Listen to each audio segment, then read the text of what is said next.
Hello friends, electrical design കോഴ്സിന് വരുന്നുണ്ട്, electrical QA/QC inspection കോഴ്സിന് വരുന്ന കാര്യങ്ങളുണ്ട്. ഗൾഫിലൊക്കെ വരുമ്പോൾ ഇങ്ങനത്തെ വെർട്ടിക്കൽ DVs ആണ് വരുന്നത്. അപ്പോൾ അതിൻ്റെ നമുക്ക് red phase, yellow phase, blue phase, അതിൻ്റെ ബസ് ബാർസ് ആണ് ഈ കാണുന്നത്. അപ്പോൾ ഇങ്ങോട്ടേക്ക് നമുക്ക് അതിൻ്റെ കണക്ഷൻ കൊടുക്കാം. ഇൻകമർ സൈഡിൽ നിന്ന് വരുന്ന സപ്ലൈ നമ്മൾ ഇങ്ങോട്ടേക്ക് കൊടുക്കും. അപ്പോൾ റെഡ് ഫേസിൽ വരുമ്പോൾ ഇത് റെഡ് ഫേസിൻ്റെ R ഫേസിൻ്റെ ബസ് ബാർ ആണ്. അപ്പോൾ ഇവിടെ നമ്മൾ കണ്ട് ചെയ്യുന്ന MCBയിൽ R1, R2, R3 എന്ന് പറഞ്ഞിട്ട് നമുക്ക് സപ്ലൈ കിട്ടും. 24 ഔട്ട് അത്രയും സിംഗിൾ ഫേസ് MCB ഔട്ട്ലെറ്റ് നമുക്ക് ഇവിടെ നിന്ന് എടുക്കാൻ വേണ്ടി സാധിക്കും. കറണ്ട് ട്രാൻസ്ഫോമർ ആണ്. അപ്പോൾ ഇതിൻ്റെ റേറ്റിംഗ് എന്ന് പറഞ്ഞാൽ 100/5 ആംപിയർ ആണ് ഇതിൻ്റെ റേഷ്യോ വരുന്നത്. അതുപോലെ 10 വോൾട്ട് ആംപിയർ എന്ന് പറഞ്ഞാണ് അതിൻ്റെ റേറ്റഡ് ബട്ടൺ. അതുപോലെ ഇത് നമ്മൾ LT സൈഡിൽ യൂസ് ചെയ്യുന്നതുകൊണ്ട് ക്ലാസ് 1 കറണ്ട് ട്രാൻസ്ഫോമർ ആണ് ഇത് യൂസ് ചെയ്യുന്നത്. അപ്പോൾ അതുപോലെ തന്നെ വേറൊരു സീറ്റ് ആണ്. അപ്പോൾ ഇതെന്താ ശ്രീകുമാർ, ഇത് പറയുമ്പോൾ CBCT അല്ലേ, കോർ ബാലൻസ് കറണ്ട് ട്രാൻസ്ഫോമർ ആണ്. ഇത് നമ്മൾ പാനൽ ബോർഡിൽ യൂസ് ചെയ്യുന്നതാണ്. എർത്ത് ലീക്കേജ് ഡിറ്റക്ട് ചെയ്യാൻ വേണ്ടി യൂസ് ചെയ്യണം. എർത്ത് ലീക്കേജ് റിലേ നമ്മുടെ അടുത്തുണ്ടോ?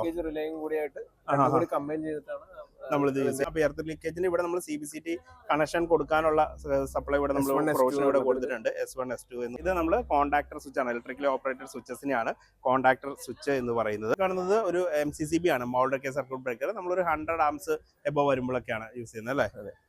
ഇതിന്റെ പിന്നെ എന്തൊക്കെ ഫെസിലിറ്റി ഉള്ളത്? പിന്നെ ഇതിൽ നമുക്ക് ഏത് കറണ്ടിലാണ് ട്രിപ്പ് ആവണേ നമുക്ക് സെറ്റ് ചെയ്യാൻ പറ്റും അല്ലേ. 0.8, 0.9, 1.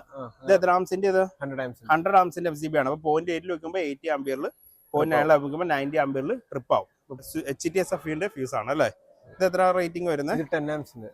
ഇത് നമ്മൾ ഇലക്ട്രിക്കൽ QA/QC കോഴ്സിനൊക്കെ ഉപയോഗിക്കുന്ന ഇൻസുലേഷൻ ടെസ്റ്റർ ആണ്. 500 വോൾട്ടിന്റെ ഇൻസുലേഷൻ ടെസ്റ്റർ ആണ് ഈ വരുന്നത്. അപ്പോൾ നമ്മൾ LT വയറിംഗ് ഒക്കെ ടെസ്റ്റ് ചെയ്യാൻ വേണ്ടിയിട്ട് നമുക്കിത് യൂസ് ചെയ്യാൻ. ഇതൊരു നമ്മൾ പാനൽ ബോർഡിന്റെ വർക്കിന് ഉപയോഗിക്കുന്ന ബസ് ബാർസ് ആണ്, നമ്മൾ കറണ്ട് ചെയ്യാൻ ഉപയോഗിക്കുന്നത്. അപ്പോൾ അതിൻ്റെ വിഡ്ത്ത്, തിക്നെസ് ഒക്കെ നമുക്കിവിടെ കാണാൻ പറ്റും. അപ്പോൾ ഈ ബസ് ബാർസ് നമ്മൾ ഇതുപോലെ അതിൻ്റെ സ്ലീവ് ഇട്ടിട്ട് നമ്മൾ ഹീറ്റ് ഗൺ വെച്ചിട്ട് ഹീറ്റ് ചെയ്യുമ്പോഴാണ് ഇങ്ങനെ അറ്റാച്ച് ആയിട്ട് വരുന്നത് അല്ലേ. അടുത്തത് നമ്മുടെ ഒരു മീറ്റർ ആണ്, ഫേസ് സീക്വൻസ് ഇൻഡിക്കേഷൻ മീറ്റർ ആണ്. അപ്പോൾ നമ്മൾ RYB അല്ലേ. ഇതെങ്ങനെ ഇതിൻ്റെ വർക്ക് വരുന്നത്? അതായത് നമ്മളിത് കറക്റ്റ് സീക്വൻസിലാണ് കണക്ട് ചെയ്യണമെങ്കിൽ ഇതിൻ്റെ റൊട്ടേഷൻ, ഇതിൻ്റെ അകത്തുള്ള ഒരു ആരോ മാർക്ക് ഉണ്ട്, ആ റൊട്ടേഷൻ കറക്റ്റ് ക്ലോക്ക് വൈസ് ആയിരിക്കും വരുന്നത്. ഇൻ കേസ് നമ്മൾ കണക്ട് ചെയ്തേക്കും, നമ്മുടെ കണക്ഷൻ റിവേഴ്സ് ആണെങ്കിൽ അതിന്റെ കണക്ഷൻ റിവേഴ്സ് ആയിട്ട് വർക്കുകൾക്ക് അത് ഡാമേജ് ആവും. ചില മെഷീൻസ് കപ്ലിങ്സ് ഒക്കെ ഉണ്ടെങ്കിൽ മെഷീൻസിന്റെ ഡാമേജ് ഉണ്ടാവാനുള്ള ചാൻസ് ഉണ്ട്. സോ അപ്പം നമ്മൾക്ക് അങ്ങനെ റിവേഴ്സ് ഒരു സപ്ലൈ വരുവാണെങ്കിൽ, RYB മാറി അങ്ങനെ വരുവാണെങ്കിൽ അപ്പോൾ ഇത് ഇൻഡിക്കേറ്റ് ചെയ്യും.